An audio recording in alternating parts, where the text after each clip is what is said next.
Welcome to Make More Marbles. My name is Brad Hart, and we're here to interview the game changers, the future makers, the co-collaborators and creators who are here to collaborate with one another towards a better future for all of us. Enjoy the show. We've got a great guest coming up for you right now. On Facebook, don't forget to hit record. All right, we're live on Facebook. What's happening, everybody? Oh my God, it's going to be so much fun. Today, we are doing something we've never done before on the Make More Marble Show. We're going live on Facebook with Mr. Matt Kazam. Welcome to the show, Matt. Hello there. And we are raising money. We're having a comedy charity fundraiser for the Greatness Foundation, which is a foundation run by my dear friend Mike Sherbakoff, and they do mission trips all over the world. I've done 3 of them with them so far. We did the Syrian refugee camps out by Athens. We went and helped in the camps. Yeah. And then we've done 2 house builds already. So we've built 3 houses for families that were literally sleeping in dirt, and you go and there's like a, you know, if you've never been on a house build before, basically it's like they pour the foundation, and there's a big pile of wood, and then there's some really experienced people that know what to do and a bunch of tools, and they tell you how to do it, and you go do it. And it's wild. You actually can really, truly affect and impact somebody's lives. These people aren't sleeping in dirt anymore. They're not dying from respiratory illnesses anymore. We donate food as well. It's an incredible thing. So if you guys want to get involved, there's a link just below this video, thegreatnessfoundation.com/build, and you can go ahead and join us in Maniadero. We're going in March 9th to 11th is the next one. So that's kind of the preamble. But Matt, why don't you tell us a little bit about yourself and what you do in the world and why you're so awesome?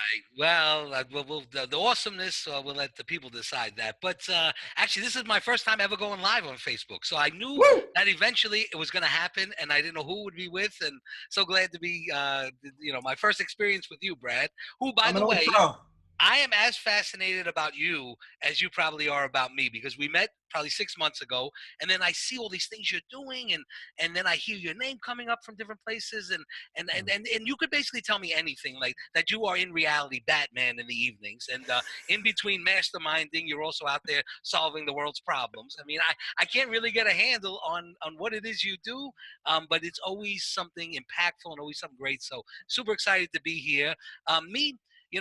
Up until about 3 years ago, I would have told you, if anybody asked me what I was and what I did, it would be comedian. I mean, that's what I'm doing since I'm 3 years old.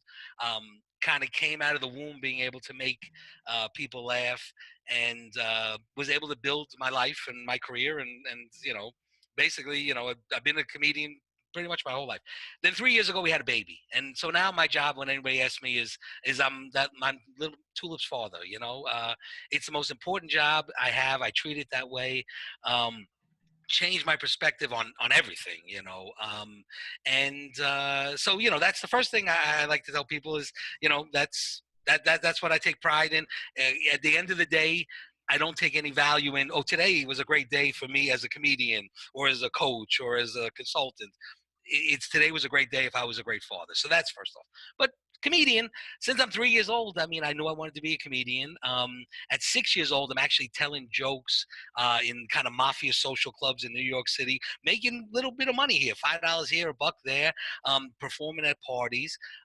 Knew my whole life I wanted to be a comedian. Started right out of college. Knew I wanted to have a show in Las Vegas. Through 4 years ago, I got my own show in Las Vegas, and now I'm moving on to the next chapter of my life, which is working with entrepreneurs and businesses and teaching people really how to take advantage of the power of humor. Everyone's looking for a competitive advantage, a way to stand out, a way to kind of break through to people who are now in a trance. And you know what? Humor unlocks that trance in a way unlike anything. Everyone's looking for ways to be more genuine or more authentic, and seem more trustworthy, or how to tell their story. And turns out that as I was looking for something to do next with my life, I met this incredible group of entrepreneurs, some who are Batman in the evening as well. I'm still not ruling out my my theory there, but helping people become better now, helping them words become more impactful, more memorable with people. I mean, none of what I'm doing, even though I'm kind of creating new ground here for people, is anything that goes out of their value system or thought system. Think about the Super Bowl commercials, the ones we remember, the funniest ones. I mean, basically, I'm just using the power and science that used to be kind of reserved for Madison Avenue, and now attaching it to your brand. So just to kind of sum up and just make sure everybody's on the same page. So Matt, essentially, you know, you have a gift of comedy. You have the gift of gab. You understand how to make people laugh, but you understand that there's actually a science behind this. And really, it's a Huge science of science. influence and persuasion, right? At the end of the day, if you want to be more influential, if you want to be more Yeah. persuasive, you want to reach people where they're at, which is what Yeah. leadership starts as, right? You got to Sure. get where people are at in order to bring them where you want them to go. You're enabling that. You're enabling Yeah. people to have the tools to do that. And the way we met was at, like you said, the Mavericks. And I know Yannick well, and I know a lot of these guys really well. And it's been a real fun thing for me. Like I had Garrett on the show not too long ago, Yeah. for example. And Garrett's like one of the most brilliant financial minds I've ever met in my life. Sure. And he's incredibly passionate about that. And he believes that the average people need the tools of the wealthy in order to survive in this modern age. And I share that value, right? Yep. But then I also see him in his off time, he's going and getting on stages. Yeah. Yeah. And Yeah. he's making people laugh too. And it's really Yeah. fun to see, you know, he's got this Yeah. balance. So I really feel like more people, especially in my circle, are going to be bringing in tools from other areas in order to cross pollinate and Sure. help people in ways Yeah. that they never thought possible. Yeah, And and that's that really what that we're really doing. is what it absolutely what it is. You know, so kind of how I got here too. You know, I did start a stand up. My father said you have to get a degree. You know, I'm the child of an immigrant, and anyone who's a child of an immigrant understands that your parents will rub it. Your career decisions are made in the womb. You know, I mean, and you're basically, if you don't come out and you're on that path within 3 months, you're letting them down. But he was always, I did not come to this country for you to tell joke. But if you are going to do it, attack it from the science background, and and when I talk about tapping into the science of it, I'm not necessarily talking about my sense of humor. I mean, I'm able to make people laugh, and my hit rates when I make a choice to make a group laugh are as solid and as I might have an 80% hit rate. 20% of the people you're not gonna be able to get to.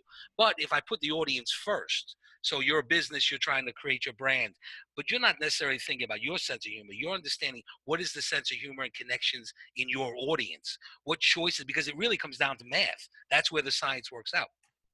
What are the demographics of your audience? What are the variables? How can I now make choices? And now also specific word choices that I know they're hardwired to connect with and use those to my advantage. So here's a perfect example. I have a woman I'm working now. And this great thing with entrepreneurs is they all have a story. There's something that got them here. And that's great because it comes from my background of teaching people how to create a stand-up routine, which basically you have to draw from your truth. I say a pound of lie, an ounce of truth is worth more than a pound of lie. So if anybody's going to listen to you now in this day and age, it's going to have to be authentic. It's going to have to be real. So the great thing is entrepreneurs have amazing stories. So we can tap into these stories. So there's one person I'm working with who's an Amazon genius. Imagine that in the entrepreneurial community. But it's one of these people that's, cracked the code on Amazon, made tons of money and taught other people how to do all this kind of stuff. But now what makes her different than someone else? So in digging deeper and getting to know her, found out she was an engineer. Actually has a nautical engineering degree from this pretty prestigious maritime college. And something that resonated where I also say now I'm a father. So if I would have heard this statistic maybe 5 years ago, it would have made as much sense. But now only 6% of women graduate with STEM degrees, science or engineering degrees, which is pretty amazing when you actually meet one. It's like meeting Bigfoot, someone who actually, a female who has an engineering or science degree. Um, and then I start to think, how can I now illustrate this point and find words so she can connect her story and what it took to get her there and her competitive advantage, going forward. And then it hit me, the Navy SEALs only have a 70% washout rate. She beats something that has a washout rate higher than Navy SEALs. So Wow. in telling her story, now that makes it tangible to people, something that's already hardwired in there. And then that's a way we can bring out her story and really illustrate what a big deal this woman is. And I would say in case of a tie, the funnier person is always going to win. In case of a tie, the more interesting person is going to win. These are things that you're going to have to do just to kind of maintain a level playing field. So I learned how to teach this a while ago, and then a lot of people who were taking my classes didn't want to be comedians. Again, most of them would be taking an incredible pay cut if they decided to be comedians. And it also takes 10 years to become a good comedian. You need the flight hours, you need the experience, you need to sleep in your car in Texas, all those kind of things. But what if one guy took the class because he wanted to run for mayor? And he did run for mayor of DC. Now he was a white guy, so he lost. I didn't like his chances to start with, but he did think the skill set was that important and didn't want to take on the task of running for mayor without learning what I knew. And then it became so many entrepreneurs in there, doctors, a lot of attorneys take it. So this idea that now, you've got to expand your skill set and find ways to, stand out, but also to be memorable. I could throw data at you all, because now the science is accepted. Humor is a viable commodity in business. It wasn't even 7 years ago, but where we are now is where we are now. And so people only remember 10 to 20% of the things that they hear. You embed that message in humor, it's 50 or 60%. So if Wow. you're not doing it, you're totally going to miss the boat, and you're going to fall away into all the noise. I work with a lot of trade show people going to do face-to-face marketing, and teach them how to use humor to stand out in this place that is nothing but noise, and also get people to remember you, as they kind of navigate through this experience. Little kids laugh 400 times a day, adults laugh 3 to 15 times a day. Think about the number of interactions and how rare humor is in adult life. So it's now really taking all that stuff and helping businesses, and they're all launching something. That's the great thing, is that if you're launching, it's the perfect place to use this, because you now are dictating the narrative of how you're going to communicate, using humor in the customer experience, using humor to diffuse negative situations. I'm working with an airline now. Finally, flight attendants are going to get humor training. Finally, and it's all because, It's not just bye-bye yeah, and bye-bye. yeah. It's just, I mean, and it came from so many times being on flights where I'm like, if you would have just said this, I'm sitting there, a fly on the wall comedian with this, knowledge and experience in the back, and I'm like, you could have. All you did was escalate that situation. There's no one even taught you how to talk to people, and I close all my seminars kind of where I teach people how I've gotten out of 12 over a dozen speeding tickets, because that is just a public speaking situation, and there are a bunch of variables, and if you control those variables, you can dictate the outcome. No different than in defining your brand, or teaching you how to be a better speaker, or a better podcast host, or whatever it is. It turns out that I kind of got into this business just because I met a bunch of cool people, and then I found out it's actually a business too. And what I love about this world is everybody wants to help and make change, and have an impact on the planet, and not just write a check. So it's kind of like when you're working with somebody, it's business, but it's also, how can I help somebody over here? And you don't have to kind of wear these different hats. You can now just wear one hat, entrepreneur, and it opens you up to all the things that you want to do with your life. Yeah, it sounds like a skill that can be mastered. If you understand all the variables, as you Yeah, said, then you can eventually master them. And you've seen enough situations over time, but you can help people shortcut that process, because now absolutely. it's, here are the 12 things you need to know about getting pulled over on the speeding ticket, how to diffuse Yeah. that situation, Yeah, whatever. yeah, and then that same thing is the same reasons why your customers might be. And by the way, thanks for the advice on this. I always wanted to know what I would look like as a gamer. It's not a great look for me. But now we have the acoustic integrity, once limited to only teenagers. You and me now are experiencing this, but Yeah. I'm It's not like, used to this thing. how can you tell somebody that their mother's a horrible thing over the Right? internet without the right pair You of could, headphones, you right? could. Without these headphones, you want to be able to be crystal clear when you're snapping on somebody's mother. Sure. So yeah, I mean, and like I said, it gets people to think about, because I think people thought humor was limited to the funny sales guy, or the charming front desk lady who could always make people laugh and smile, and all those people knew was how to read an audience. The trick was letting people think that it was a skill that they had and was defined to them. But all they did, I realized it early on in life. I mean, by 6 years old, I'm using humor to get what I want in life. I mean, I'm using it, to when I get in trouble at school, I'll go to the principal, I'll make him laugh, I'll get out of trouble. I want, more playing time on the baseball team. I make the coach laugh, he puts me in first. It was never based on my skill set. So I knew the power really early on. And that's what happens. A lot of us kind of learn that early on, and it's a skill we just develop. How, not can I be funny, but can I specifically make my audience laugh? And that's a much different choice than, I'm going to say what I think is funny, because if you don't understand the math and science behind it, that's a guess. You're hoping it is, but we've seen that more than once in real life go the other way. You thought something was funny, and then, but if you always think about your audience, you'll never get into trouble. And I teach the science of why people laugh. People only laugh for two reasons: they laugh at a superiority, or they laugh at a commonality. That's it. That's how we're hardwired as people. That's where the laughter comes from. So understanding that is what, if there's a victim in the joke and the victim's not you, don't tell that joke, or don't, send that message out there. But commonality is really where the power is. What do we all have in common? What's going to make all of our synapses click at the same time? I talk about crowd fusing in my seminars, which is basically you have a group of people, 300 people. That's a tough group to talk in front of, because it's, all their minds are going in different directions. They all came from different experiences. They're all hardwired a little bit differently. But if you can get all their minds going in the same direction on something maybe that's happening in front of them now. So if you're all at a conference and it's a crypto conference, opening up with something about the, crypto, this or that, whereas you may want to get to a story that's about you and it may make sense, but the broader you can get it out there, because once you get all their minds going in one direction, you can kind of reinforce that with body language and eye contact and elevate the words with pacing and cadence. It's almost like it's Pavlov's dog, where you can kind of give them the treat when you inflect your voice at a certain time, because it's now triggered. You've built that response in them that this is the thing I want you to remember. And I do break it out. We'll get into that, and I'll break out how I write a joke and how people should too, because everybody's worried about now story. I want to try to get my story out there. Save your stories for your friends. They give. Okay, they know the backstory. They know everything else. Your customers don't. The words are powerful for your customer.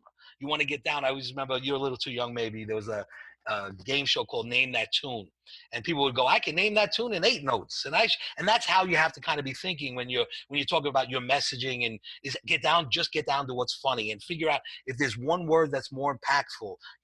Blue might be funny, but magenta is funnier. And that's the thing they're going to remember in the long term. So it really is just kind of getting people to look at it a different way, instead of looking at it before where they were like, it's something Jim has and I don't. And it's not that. And it can be taught. Now, whether or not it can be taught in 30 minutes is but we can Yeah, certainly well, give you people we some. start with the basics. So Yeah. maybe like my first question would be, what are some of the key elements that you wish everybody knew about comedy, like, or humor in general? Like, what are the things that could get, like, the cheat sheet, if you will? Comedy is about exaggeration. I mean, the first thing is, it never really happened the way it happened. Whereas people are used to telling the story and they're like, well, none of my stories are funny. Nobody's stories are funny. You have to make them funny with exaggeration and colorful language. You have to punch up those stories. So as you're going through, you want to look for something called wasted motions. And wasted motion is something that doesn't need to be in there at all. So like when you're telling your story to your friends, time is not of the essence. So, maybe the joke or the impact statement is about how expensive food is at Whole Foods. And you start off the story by, you know what, today was my day off. So I slept in for a little while, and then I woke up and I didn't know what I was going to do. So I just got in the shower, and then I went to make breakfast, and I noticed that we were out of a few things. So after I finished breakfast, I got in the car and I drove up Route 15, and then I got off, and then I went to Whole Foods. You could have started the story right at Whole Foods. You didn't need all that kind of stuff. So, and that's a kind of a broad example, but if you look for wasted motions, because now if you only have them for X amount of time, and a lot of people, you have to get them in the first minutes, 30 seconds, 60 seconds. You can't have a wasted motion. A lot of times I'm watching people's keynotes, or I'm watching their webinar, or one of the things that these guys are doing. And they're like, well, how do you think it's going so far? I'm like, do you think people are still watching by now? In your reality, do you think that a stranger, not a soft audience, but a stranger, is somehow still tuned into this? I'll tell you exactly where you lost them. So you really got to kind of think about those things, and everybody's always worried about the thing. Okay, I've got to just get the webinar out, and I got to figure out and memorize it and be good at it, and all that kind of stuff. Whereas you always got to be thinking about your audience first. So when you think about wasted motions and getting those out of there, and then you apply the formula, the stand-up comedy formula. See, I'm so excited about this too. I just came from the gym too, so I'm a little bit. It's still pretty hot over here. There is a formula. So there's a setup, describe the situation, punchline, tagline, and I'm going to give people a perfect example. When people ask me, like when we first started talking, you asked me, well, how did you get here? ever since I was 3 years old, I knew I wanted to be a comedian. It's all I've ever wanted to do. When I was 10 years old, my parents took me to Las Vegas. I saw my first comedy show ever at the Riviera. Joan Rivers and Shecky Green. Knew right then that that was my life's work. All I wanted to do with my life was become a Las Vegas comedian and have my own show. 35 years later, I get my own show in the same room that I saw the show at when I was 10 years old. 2 years later, they blow up the casino. But that's the part of the story you got to block out. You know, otherwise, it's a beautiful tale about a boy and his dream, you know? And I've been fired a lot in my life. This is the first time they ever blew it up. It's almost like they made it personal. But in that story, I can tell that story a lot of ways. But if I go through and I first try to eliminate the wasted motions and just get down to what's funny and don't write in the paragraph form, break out each section. So the setup is, ever since I'm 3 years old, all I've ever do is wanted to be a comedian. Describe the situation. At 10 years old, my parents take me to Las Vegas. I see my first comedy show, Joan Rivers and Shecky Green at the Riviera. And part of this, you have to understand that I got my show was at the Riviera. My Las Vegas show was at the Riviera. So, set up to describe the situation and then the punchline. 35 years later, I get my own show in the same room that I did when I saw the show when I was 10 years old. 2 years later, they blow it up. And nothing in there that doesn't need to be in there. It tells the story, and then this is, but why I tell this story is kind of when I'm establishing my narrative, which is, how did I figure out I could teach this people? Why didn't I just go get another comedy show? Well, the truth is, they blew up the Riviera not to build another attraction in Las Vegas or another casino. They blew it up to build more convention space.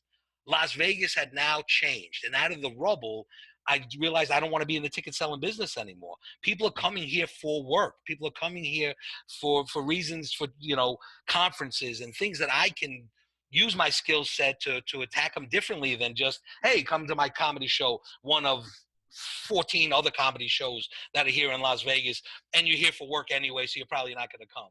So but I tell that story, I get a laugh, it tells who I am. I mean, in just those few words, you know so much about me. And if people start kind of thinking about it that way, then applying the formula, not just writing in a paragraph form, because even when you want those words to come to life as you're telling them, there needs to be separation. You need to see what that's like. If I could share the screen, can I share a screen? Yeah, go for it. Is that cool? Okay. If you hover over my face, you'll be able to see a share screen button. Okay. Share screen. And you give me 2 seconds here. Okay. Just close all the porn tabs. Yeah, no. Hey, listen, I got a phone for that. I'm kidding. Let me see. Here we go.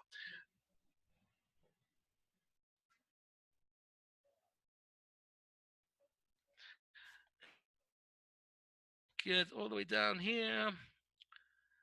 I have so my show in Las Vegas was called 40 is Not the New 20. And it was kind of about how much the world has changed in the last 40 years. And, when I grew up, I didn't have Google. We had Go Ask Your Father, and good thing about Google, you can hit refresh and that information's gone. I'm still trying to get stuff out of my head my father put in there in 1976. But this comes from my program here, but I want to get down here to where I broke down one of my jokes. So I talk about the toys kids get to play with. They've got good toys now: virtual reality, DVD, CD-ROM, computer games, and all they ever do is say they're bored. They don't know what bored is. You spend all day in a room with an Etch-a-Sketch, that's bored. You spend a rainy day with a light bright, that's bored. You're like, what a piece of junk this is. Why doesn't somebody kill me? I'd rather be in school. So that's the formula, when you see it here, basically it's a setup, describe the situation, punchline, tagline is basically another impact statement, if you would, that doesn't have to be set up again. And really down here in the subtleness of the taglines and throwaway lines, because, when people come to my show, why I know humor is so powerful, and if you're not thinking about it, you're really the only one you're going to get left behind, is because people come to my show with the expectation, make me laugh. And for 90 minutes, I can still beat the hell out of them and have them walk out of there going, that was the best show I've ever seen, when they expected it. In your things, your webinars, your the keynotes, your training sessions, they're not expecting humor. That's humor's real powers when they don't see it coming.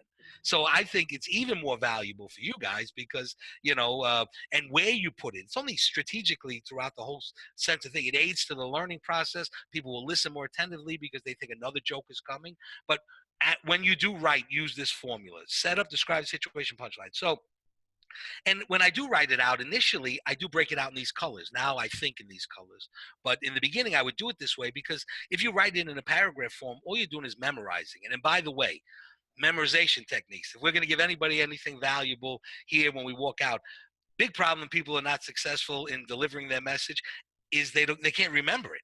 I mean, if your story is not really from a script or a narrative, every time you tell it, it could be different. And that's not what we're looking for here. We're looking to recreate this. That's the science, is in that I can tell this joke every single time and it will work every single time. When somebody asks me, how'd you get into this business? And I tell them my story, I'm going to tell it the same way every single time. And not be like, oh, I hate when people ask me this question, or I'm going to sell it like that's the most exciting question anybody's ever asked me today. I tell people Celine Dion, she's still singing Titanic song, but she don't seem like she's pissed about it. She seems, every time I see her singing that song, she's thrilled about it. So that's the way when you're telling your story, you're out there. But so you break it out here. Have you seen the toys kids get to play with now? They have good toys now. And you kind of noticed that maybe my voice kind of changed there, where I was using something called cadence, which is eventually these things, not only should they be broken out and you can now see the pauses and the words can actually come to life, you can now make sure that you can tell each color with a different inflection. And then that becomes like jazz. Your words become, just really powerful on levels that you've never even thought about before. But this is the start to that. So have you ever seen the toys kids get to play with now? They have good toys now, set up, describe the situation, virtual reality, DVD, computer games, and all they ever do is say they're bored. They don't know what bored is. You spend all day in a room with an Etch-a-Sketch. That's bored. Punchline. You spend a rainy day with a light bright. That's bored. Tagline. What a piece of junk this is. Why doesn't somebody kill me? I'd rather be in school. Throwaway line. But I guarantee you, as you're mining for material, and we'll kind of talk about, it should be stories, things that happen to you. It should have a basis in truth. And then I go, you want to exaggerate. And people go, you want me to lie? I go, no, I want you to be a good storyteller.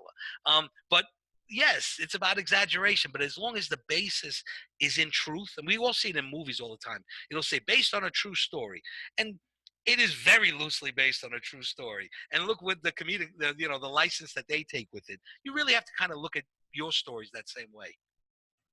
So Matt, I love this framework, and this is really just a simple way to get into joke writing immediately, right? Take any story you got, any experience, and you can find the humor in it. If you can Yeah. come up with really like three creative things, it seems, right? If I'm just breaking it down from a layman's perspective, Yeah. right? You got the punchline, you got your like Dave Chappelle did a great skit on this. He's like, I'm going to tell you the punchline right now. I got a fishbowl full of punchlines. You're not even going to see it coming, but at some point I'm going to nail you with it. And it just came out the other day, so maybe you haven't seen it yet. But he basically just said, this really esoteric, random, non sequitur statement. Yeah. Started into the story, and you forgot all about that statement. And at the very end, when He the used the tension was punchline. high, he Yeah, used the yeah, punchline.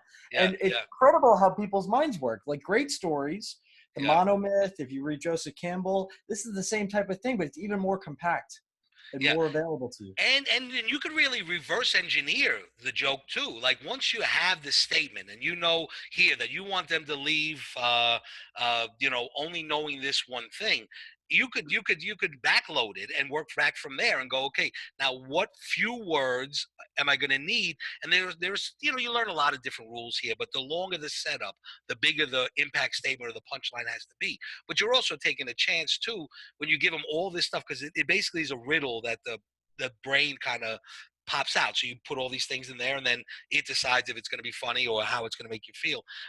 But yeah, absolutely, you could only have the punchline, and then later on figure out how the hell I'm going to get to that. Because it's when you break it out like this, you go, okay, so and that happens to me sometimes too. I'll get a punchline, and I do long form stand up now, which is why I think I had to make the transition from regular joke telling. So I don't really watch other comedians now, because where they stop, I start. Because I had a one man show, 90 minutes, and you have to prove something. At the end of that, people have to walk away going, he did prove that 40 wasn't the new 20, and here's why. It wasn't just a theme for the show. You know, I had a joke where I'm like, you know, kids are allergic to everything nowadays. You know, when I was a kid, I ate paste. I wasn't allergic to anything. But now a sunflower seed will take baby Zachary down, which is a fine joke, you know, and it says something, da da da. But now I can dive in there and go, okay, now what am I really trying to say? What is my point of view? Which is very important in business here. That when people are looking at brands and businesses, they want to know what you're all about. So they really want to know what your point of view is. So establishing that becomes really, really important. And you kind of take these premises for a ride. So I go, when you're looking for material, you always want to look to the stories in your life, the most embarrassing things, because remember, these are the things that will connect with your audience because you're looking for commonality things that we could, you know, so if it's something your kids did, it's probably something their kids did, you know, if it's the hassles of every day, you know, I go through here. So in joke writing, editing is everything. In joke telling, timing is everything. But if you use the formula to your point, these other two things are possible. You know, if you just go, I'm going to write a paragraph here and never use this. When you're really writing things that matter, like things like your story and how you're going to use it in business, take the time to handwrite this down because that's how we hardwire things in our brain.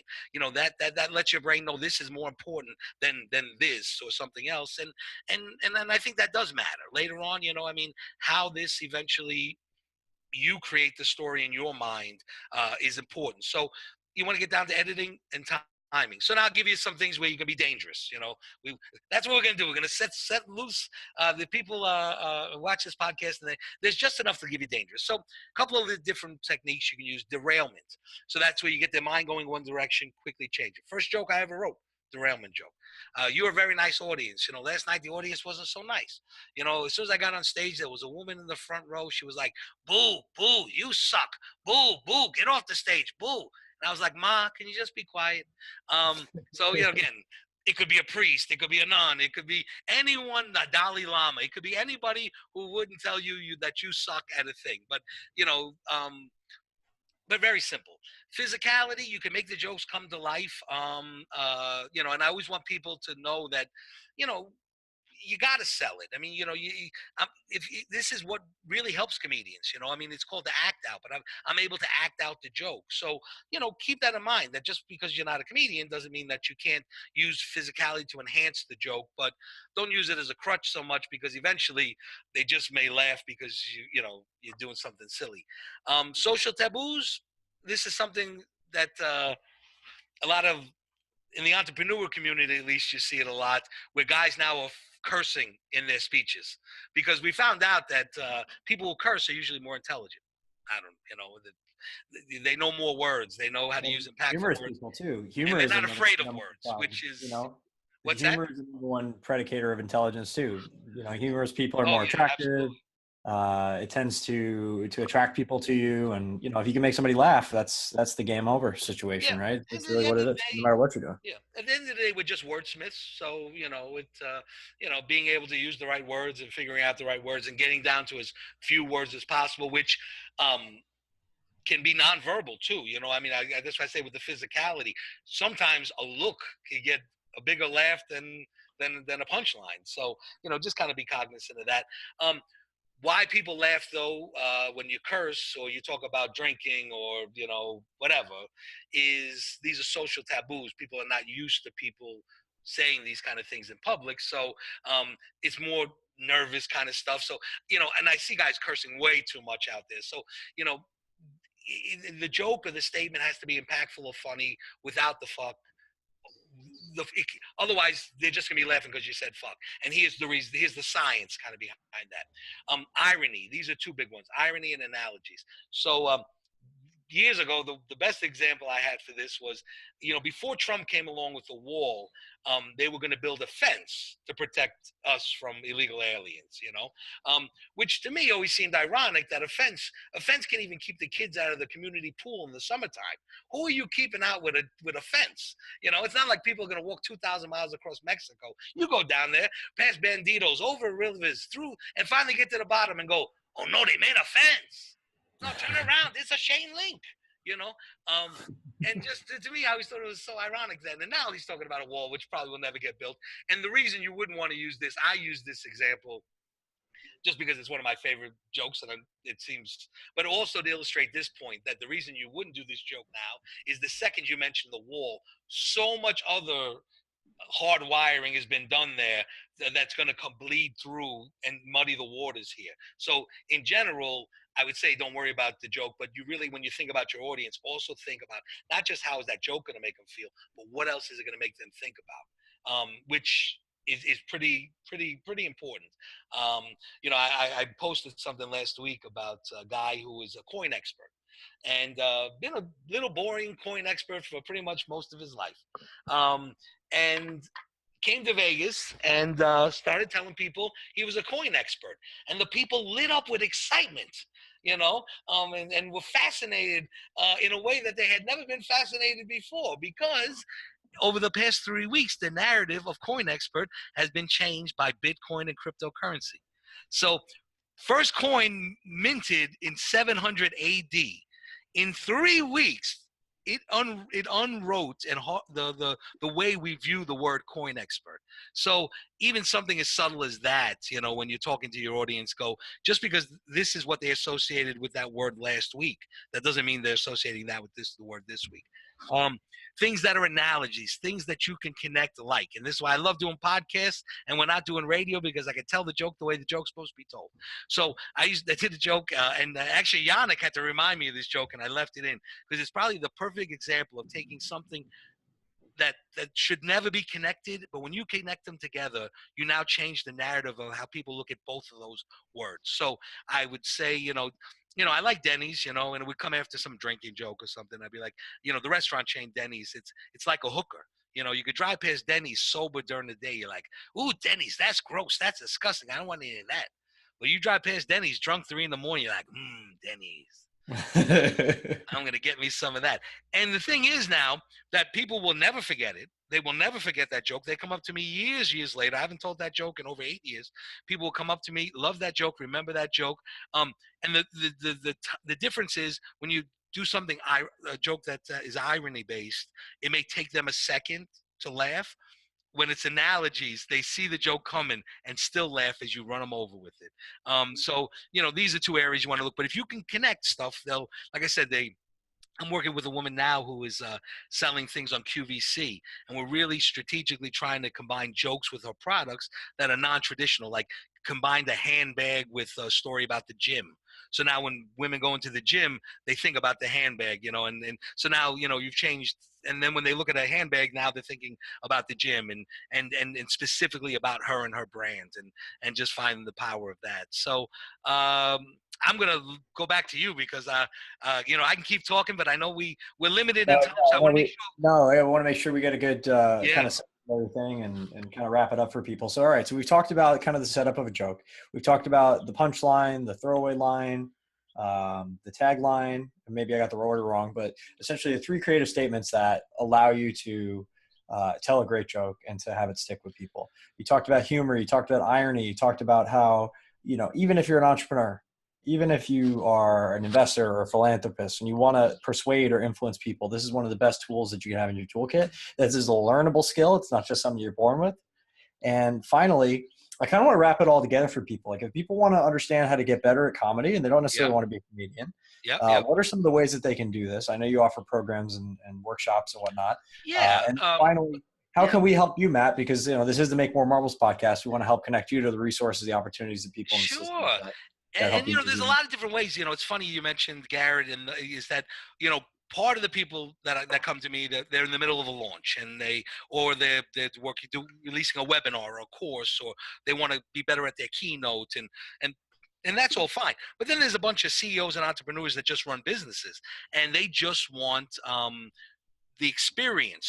So there are people that I take on a 6-week class where the end result is them getting up and doing 5 minutes of stand up at an open mic.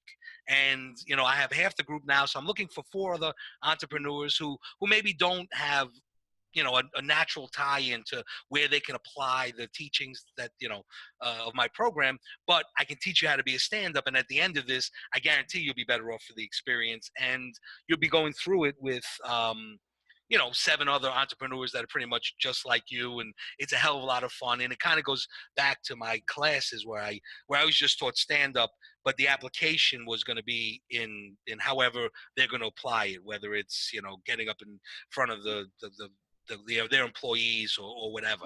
But everybody wants to be a keynote, so everybody has the story they want to tell in their back pocket. So this kind of is the basis. If you think you may want to do a keynote later on, putting together a 5-minute stand-up comedy routine will kind of give you a lot of the skills you're going to need for that. So there's that. If you're launching a business, I think, part of what I do is make you better. And for a lot of entrepreneurs, this is the first time with a business, it's you. It really is you. You're the one, you're the brand now. You're the one out there selling your genius. If that is what you're doing, we need to have a conversation right away, and not even in a pushy way, because there's one of me and there's a ton of you guys. So if we're not the right fit, I ain't going down that, I'm not going down that road. But I've thought about your audience in ways that you haven't, because I've thought about it in such a pure way, which is humor. There's so many quotes out there, but if you can understand why people laugh, why a person laughs, you know more about that customer than anyone else out there, because they're not even looking for what motivates people to laugh, and what is being done to them, that this is now the current climate of humor, so we can help you think about your audience in that way. But as far as this goes, practicing this, and I want to give people a few more little tips here. But understand, this can be replicated. Yep. You want to, I wanted to share my own but experience with, once you because have confidence in it, yeah. Go ahead, please. Go ahead. Go. because I had a mentor early on before. So I used to be the hedge fund guy. I was very straight and narrow, we're going to invest your money, and, Yeah. there's not a lot of room for humor when people's money is on the line. No. Right. But when I transitioned into entrepreneurship, and especially online marketing, I had a mentor named John Romanello, who's very, very funny, and he's a great copywriter, and he's sardonic and witty, and he's got a great look on the world, and people follow him. He's a fitness guy, and people follow him not just because he's great at what he does, which he is. He's written great books, and he's partnered up with people and worked with Arnold Schwarzenegger and all these great people, but they follow him because he's freaking funny. And I think they would follow him whether they cared about fitness or not. And that, absolutely, it is just shown in his success. I mean, hundreds of thousands of people have subscribed to his lists and bought his products, and he's turned millions and millions of dollars over the years. And yeah, he was in early. That's part of it, before the email marketing thing got saturated. But it's also because he's so freaking funny that I think I would follow him even if I wasn't interested in fitness. And I still do to this day. I still read his stuff and I still chuckle. He's a very gifted writer. And part of this training will allow you to now tap into people's psyches, like you said, in a new way that regardless of what you're selling will be useful. Oh, yeah. I mean, this slide, I wasn't going to show this one, but this speaks to the point too. I mean, it just helps people relax. I mean, when you're there, I mean, people have a fear of being sold. They have so many fears that they bring to the equation. And that's one of my teachings. I break everything kind of down to what I call the 3 rings of stand-up comedy. And that's really, I've done over 6,000 shows and bombed 3 times. Okay. One time was in West Virginia. I put that on West Virginia. That wasn't on me. I was in the wrong place at the wrong time with the wrong audience. And even if I had thought about them, it was very early on in my career. But even if I had thought about them in a way, I didn't have any material that was going to connect with these farmers in Bluefield, West Virginia. It was a bad booking. Another one was a women's prison in Baltimore. Once again, I put that on the women's prison in Baltimore. And another one, the power went out. And, but short of that, I can pretty much deal with everything because I broke out the nuances into such a step-by-step part of each part of the process. And there's a public speaking ring, the performing ring, and the material ring. And they're all pretty different, and you need to have a strong foundation in all of them, because every speaking situation, that's why I say when the cop walks up to your car, that's just a public speaking situation. And you want to put him at ease. A lot of people don't realize, and I might as well tell you people how to get out of that ticket right now. That is the cop's number one fear, is that he's never worries that he's going to get shot in a bank robbery or high speed chase. I mean, maybe there's some of that, but their number one fear and the number one situation that they're most vulnerable is a traffic stop when they're walking up to that car because they have no idea. And we as humans do everything we possibly can to make it worse. We start reaching for the glove compartment. He doesn't know that you're a nice person. He has no idea that you're a nice person. You're now reaching for this. You haven't taken off your sunglasses. You're trying to put your seatbelt on. You're getting rid of the joint. Whatever The it music's is, super high. Yeah, I can whatever it is. actually. I have a similar story. I've been pulled over a lot in my life. I've never Yeah. gotten a ticket, and I think a lot of it's just because I know how to act. It's like, all right, You know how hands to on the act. wheel, Absolutely. Hands on blinker's the wheel. off, That's it. music's off, windows are down. Yes, sir. No, sir. Yes, Yeah. officer. Thank you, officer. Yeah, and don't try to lie to them. See, a lot of what my teachings are is to start off in a positive place, so only positive things can happen. And if you start lying to him, first of all, this is his job to pull people over. He is lied to more than anyone else, out there. By the time you get to the judge, you've learned that maybe I should start telling the truth here. But the cop is always lied to. But if you lead with the truth and honesty, because the policeman can't let you off, but Jim can, and you want to connect with him as a human being. And that's the science of everything that I'm doing. And if it can work on a police officer, it can work on your customers. It can work, so. But when we get in here, if we had more time. Uh, I can run over a little bit, by the way, if you can. It's up to you. oh, I got oh, another. me? Oh, I got another absolutely. 15. Yeah, So because it is a public speaking. Okay, perfect. It is just a public speaking situation. I mean, when you think about it. So, what I do before, during, and after my performance. So you're saying, what can people do? I'll give you some quick little things here. Understand the science. Okay, everyone's worried about when they're gonna. What am I gonna say? What am I gonna say? Hey, let's step back a little bit here. Understand that when people first meet you, 55% of what they're gonna learn from you or how they're gonna feel about you comes from your body language. Pretty important here, right? 38% comes from the tone of your voice, which is why cadence and rhythm and things like that are important. Only 7% is about the words. So don't necessarily think about the words you have to say. Think about the things you have to do to be successful. And that's why I break down here the 3 phases of performing and public speaking. So you want to use visualization techniques. I've been on stage over 6,000 times. It is safe to say there's nothing I don't know about what it takes to get up in front of people and speak. One of the biggest advantages I have is visualization techniques. I start the show in my mind hours before the show or the speaking situation. I always say when I'm ironing my pants, to get ready for the show, that's when I get my mind in there and I see myself being successful on stage. I see myself walking out there and with confidence and I see my body language playing out in front of these people. I see myself getting the stage ready, all this kind of stuff. You want to assess the dynamics of the room ahead of time. So when people introduce you, you actually know how to get on the stage and off the stage here. But I'm seeing that in my head. I'm thinking about all these things even before I even get there. Most people think the speaking engagement, and this is great for your business because if you can get out there and now in front of like thousands of people and be able to share what you do, whereas a week ago you thought this wasn't even possible. You thought I'm not funny enough or I'm not charismatic enough. But I'm telling you, we can actually get everybody there. These are now the things that you have to do. Understand your audience. Watch the other speakers that go there. Look for a way to fuse them. Is there a joke I could tell that I know all of these people are going to laugh at? And like I said, it could have something to do with uh, the location of the event, the type of event, the other speaker that went on before you. He may have said something that you can tag on. These are real powerful things because they don't even have to recall the memory. It's happening out right in front of them. I talked about, writing things down as far as memorization techniques go. Handwriting is a very strong memory track of the brain. Record yourself saying your presentation and then listen to it while you're sleeping. There's studies that say that, that we can learn in our sleep and this is a valuable time and our brains, the last thing that we learn is the first thing we remember in the morning and there's power there. Listen to it when you're out going for walks. 25%, the body releases endorphins that help you memorize things. So, these are all those kind of things. But even before you go on stage, the reason comedians, the way we can remember things is we use segues. So I don't necessarily know what's on either side of the joke, but I know what goes in the middle, and that helps me remember on each side of them. And then relax. Now you're up there. Don't rush into it. Thank the audience. Smile at them. Split the room into 3 sections. A third of the way out, make eye contact. And then the more at ease you look, the more at ease they're going to feel, you know? So you kind of want to do all that. And then you want to record every single one of them. Because you can learn. I mean, when you get off stage, you're only going to think about the things you did bad. When you videotape it and you go out there, you're going to find the things that you did well.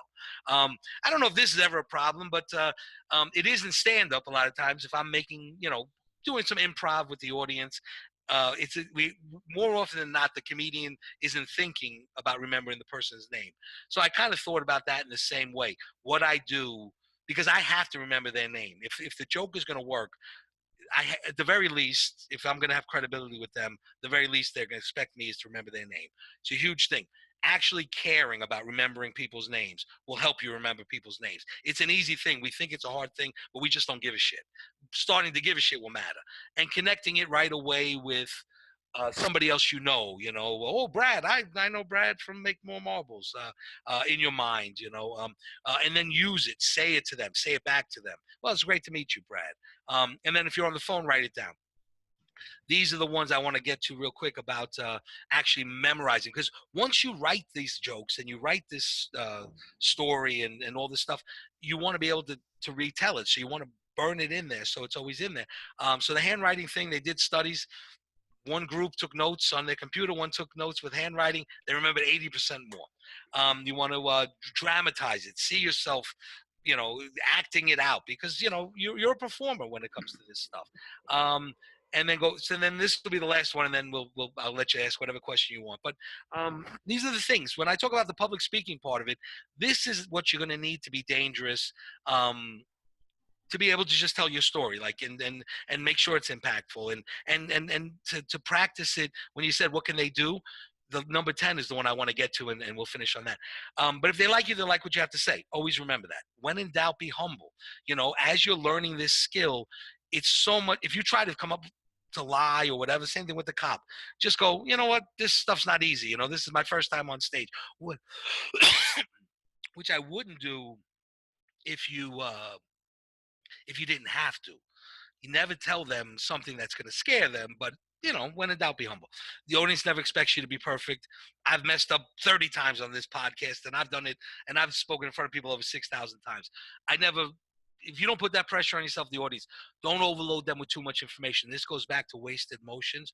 When you're writing a joke that you don't have confidence in, it's our natural instinct, don't ask me why, to make the joke longer, which is the worst possible thing. You now just took a shitty joke and made it longer. But always be cognizant of that. So don't worry, we'll eventually make that joke funny. You can't make everybody happy. When you try to use humor, you're going to miss with some people, but nothing would have made them laugh. They're just miserable people. The average person, when it comes to humor, gives you an A for effort, no matter what, because you at least tried to do this thing. Don't be a public speaker, be yourself. Public speaking is dynamic, that's why I say, look for these opportunities, when everyone else is just thinking about the next thing they're going to say.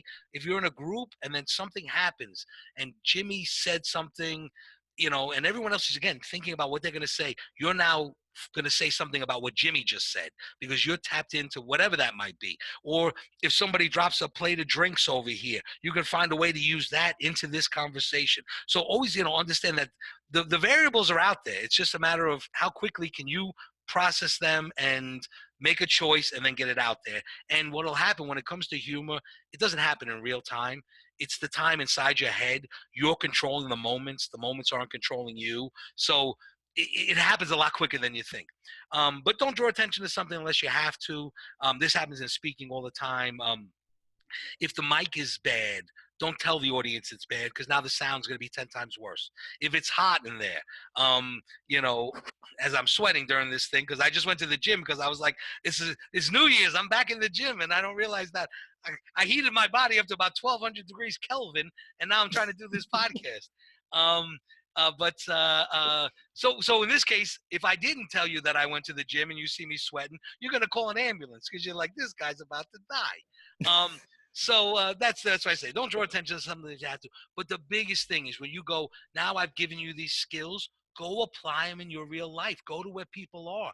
Try to use humor at the line at the grocery store. If you're not usually the funny guy at the lunch meeting at work, take what I've taught you, write a script, memorize that joke, and deliver it with the confidence that that they're not expecting it to be funny. And it's going to be funny because the expectation isn't there. So the bar is much lowered. And if you started off with your story and your truth, there's no way that this is going to end bad.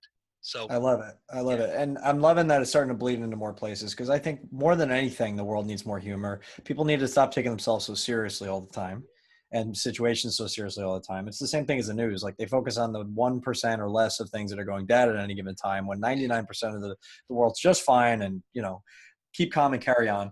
What I really want to talk about, since we have a little bit extra time, is I really love improv. I took 2 levels of improv out in West Side Comedy in Los Angeles when I lived in Santa Monica. And I love I've always considered myself very quick, and I just loved these kind of non sequiturs and one liners. I don't always bring that out when I'm talking, about entrepreneurship and investing. I think I'm going to more as a result of this conversation. So thank you.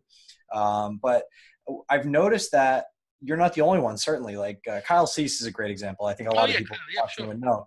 I've known Kyle a while. I got to be friends with him before he really, really took off. And I don't get to talk to him as much as I'd like to, but he's a great guy and I love his work and I've been to a lot of his stuff. And he's kind of on that line between personal development and comedy, right? I yeah, hope yeah. I Oh, screw this up and it's super fun. Can you give some people can you give people some tips about improv or just kind of yeah. be more in your flow or in your heart with regard to what you're talking about here? Because this is more Yeah, about scripting, but I think a lot of people would benefit from just understanding it can be fun and playful too in the moment. and actually understanding again, improv is another one. On when I was in LA for a long time working on different shows, there was a great show at that Thursday nights at the Improv on Melrose, where Drew Carey would come in with Wayne Brady and the whole cast of Whose Lines Is It Anyway, and I would watch them rehearse because a lot of people think improv is, oh, I just thought of it, and a lot of times it is, I just thought of it, but the way you do it in the framework of the games is that you can recreate it and sell it to an audience like it happened in the moment. And that happens in stand up a lot too. So, and I think it's more powerful. One thing, yes, you can be playful and this and that, but there's some rules to using it. One is it's all on how you sell it. Okay. Improv is what I call something you weren't prepared to do in that speech, but circumstances developed so that this opportunity, and it really using improv as an opportunity, whether it's an opportunity to show more of your playful side, or if it's an opportunity to get more impact. But you know what, you didn't know this was going to happen and it just popped up. Now when you do something over 6,000 times, the same things kind of happen again. But one thing I noticed is as long as I sold it like I just thought of it and didn't just go, well, this is great. There were 2 rabbis at the show last night, I just sold this 2 rabbis here, even though I had the material there. So one thing I want people to understand about improv is that as you do it more, as you make more attempts at humor, the responses, the audience, your audience, even if it's an audience of one, if because sometimes they don't get it. There are some comedians that bomb better than they do. Like it's funny to watch them bomb than it is to watch them do well because they have so many jokes about a joke bombing. Andy Kindler is one of these great guys, so he would have all these things, but how the audience groans. He may have 6 different jokes based on the level of groan he got, but he sells it like that audience created that material. And I think that that's just something to think about here. The science of it is very important too, because you have your scripted material, but you decide you want to improv something. And I would never walk up on stage. I've worked with some of the best people, music people, some of the best speakers, actors, and they're like, oh, I have to go give a speech. I'm just going to wing it. And I'm like, please don't. Please don't. It has to have, because 5 minutes, and these things are usually much longer than that. But when it's going well, it's 5 short minutes. When it's not going well, it's 300 long ass seconds, and you feel every single one of them. And you want to at least have your framework. But I say, okay, fine. You want to use improv? It's fine if something comes up, but never leave your presentation or your speech, your act, without a way to get back, because now it's almost like it's more fun over here and you have your scripted stuff, but you're tethering further away from the rocket ship. And you know what? You're going to have to go back and get into your presentation because that's why you're there. So, and the only way and if you do leave your act and you go out there and you make some great points and you get some laughs and it's fun, you compromised all of that if you have to go to the audience and go, now where was I? You know what's Mm. gangsta is when you go right back seamlessly. So never leave your act without pressing the pause button and mentally marking down where you were. Don't be afraid to take chances. There's no reason to leave the scripted material unless there was a big payoff. And that payoff could be in a bunch of different things. We could, like you said, they could remember that you were the ones who had the balls to kind of step out of your act. Before you improv a bit, make sure you get all the information we can, which you know from taking the classes. You first want to know the setting, the occupation, the problem they're having, you know, that kind of thing.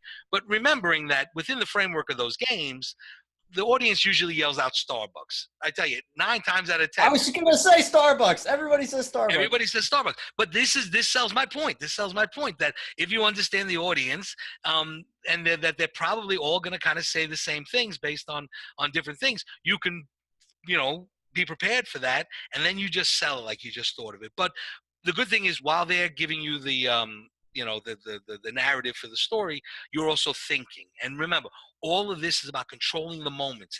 It's not happening in real time. Sometimes the funniest thing I've ever thought of happened faster than that, and it's already out to the audience. So you know, athletes talk about this. You know, he's in a football stadium full of 90,000 people, and the quarterback throws the ball, and everybody's focused on the moment of that ball spinning, and the wide receiver or running back, they talk about how everything slows down. I mean, literally, they can feel each step, each pulse of their heart, because everyone is focused on that moment. When you're in front of people and you're using humor, especially when the idea is, okay, this person's funny and I'm listening more attentively, you are now really focused in, and the person using the humor or speaking is in more control of that person's mind. So time is not as important. So while people are talking, you're thinking.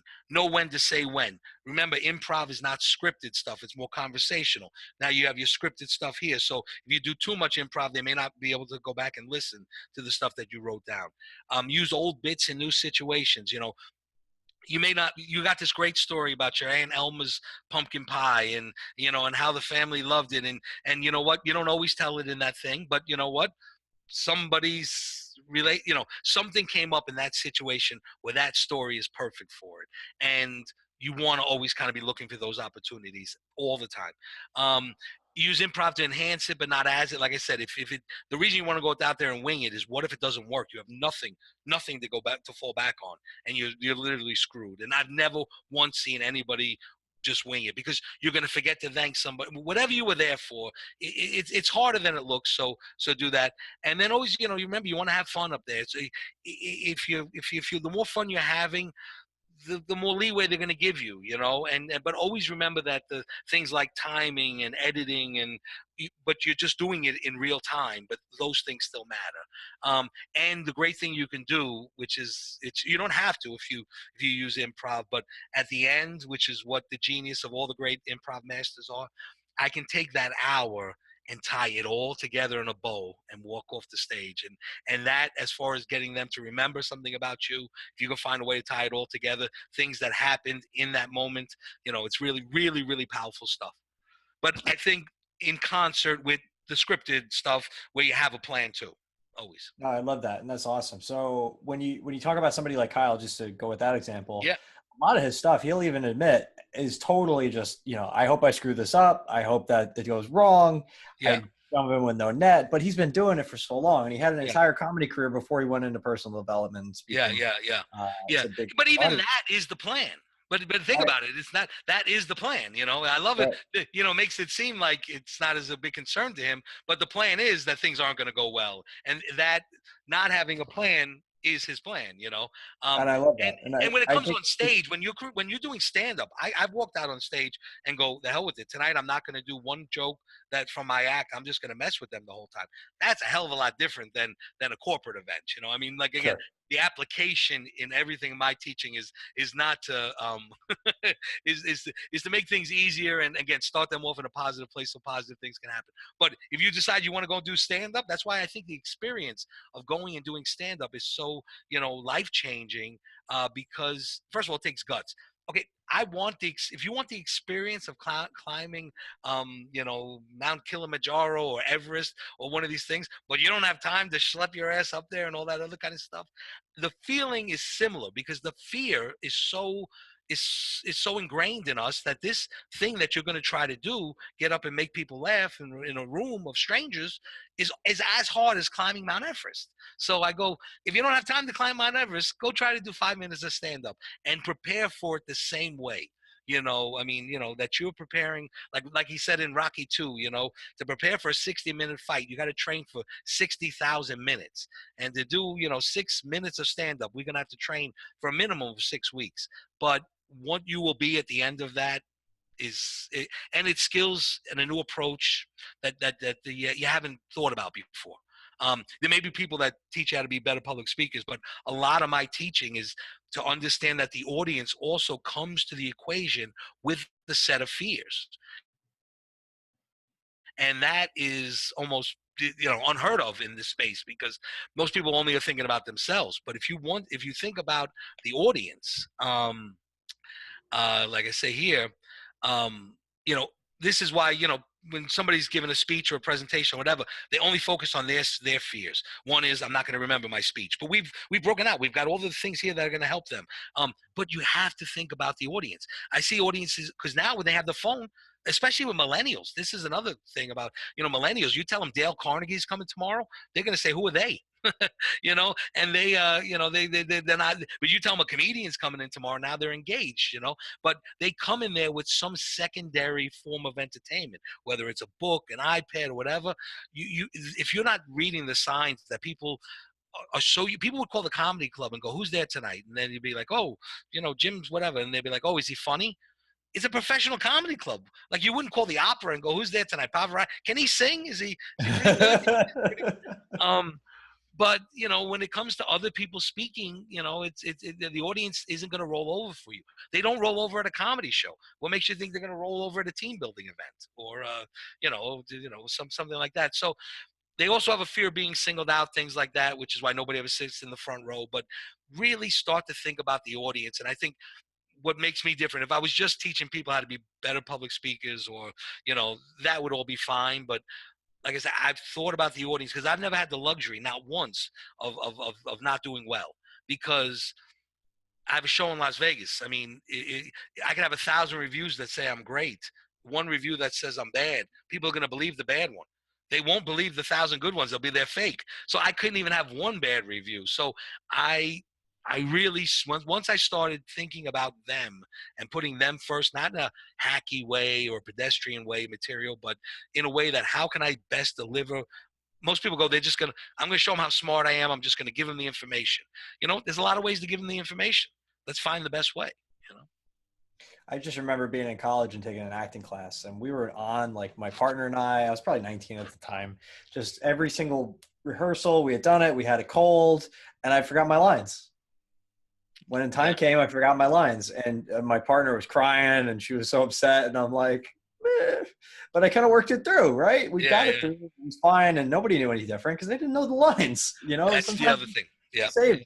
They never know that's why I talk about quicksand, and how to avoid quicksand. And quicksand is. But if I freaked out, yeah. But if you freaked out, you'd be dead. Yeah. I'd be dead on stage, right? And that actually worked out better. So I guess that was the first moment when I realized, like, okay, it can be bad. Yeah. And you can come out. I still got an A in the course somehow. I don't know. And you're intuitive. You were going there. That's what I always tell people. I go, the only reason to go back and fix something, it's so much easier to move forward, is if it's a factual break in continuity. Because if you meant to say 8%, you said 80%. Now the audience is only thinking, he said 80s. That seems high. It's last I heard it was 8. And now that what they're not doing is listening to you. So we see it in movies all the time. It's really what the script supervisor's job is. Though flubs get into movies all the time, where the guy's like, today's a really exciting Saturday, and we all know in the movie that today's Thursday. It's like they did. The guys at work. But somehow they get through. But when they do get through, all it does is scare the audience, and they're like, well, when's he going to mess up again? Now they're just listening to see if you mess up, and they're not listening to. Still, I'm working with a lot of people on face-to-face marketing, especially in the entrepreneurial world. They've all cracked the code digitally. But you know what? It's a totally different animal when you're trying to relate to your customers on a face-to-face basis, whether it's at a trade show or speaking in front of them or whatever. So there is some vulnerability there that has to be learned, and something that's really difficult to teach. Captains of industry, guys who are used to slaying the dragons and going, you know what? There's another way to look at this thing, and you're just gonna have to trust me because I'm doing it since I'm 3. You know, Yeah. And they have. So if people have just specific questions, then go to my website, theylaughyouwin.com. A big thing I want to do, if you felt like you got any value out of this, I really, Brad, I since I met you and people speak of you so well. I mean, it's always you're doing something for somebody out of your way where it's not even just to help people, and the stuff you're doing down in Mexico really impacting these people's lives. That's why I wanted to do this, and I hope people got value out of it. But if you didn't, and there's more things you want to ask, just drop me an email. I'm not trying to sell you, but if you can donate something to this project, that Guys, was the goal of this. I just want to show you, and the reason Matt decided to come on today is because he could teach this for thousands of dollars, right? And you guys have gotten thousands of dollars worth of education right here in this 65 or so minutes that we've been on.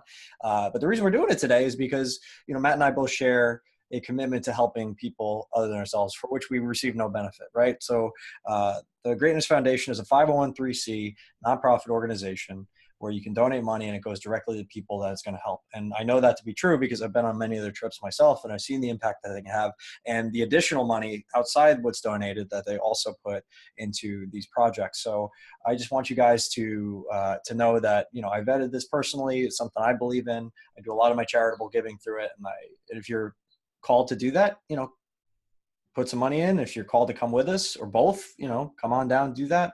We had one guy recently who felt moved to, one of the bills was sold out so fast, he decided to donate all the money himself. I'm not saying that everybody's in that situation to be able to do that, but that kind of stuff does happen. So I'm encouraging you guys, if you feel that you've gotten value from this, if you want to see more like this, I'd love to do more charitable component to what we're doing and not just deliver value, but also with, somebody less fortunate in mind as well. Because a lot of people are going to go to sleep tonight and not have food in their stomachs and not have a roof over their head. And I think we can change that, at least for them.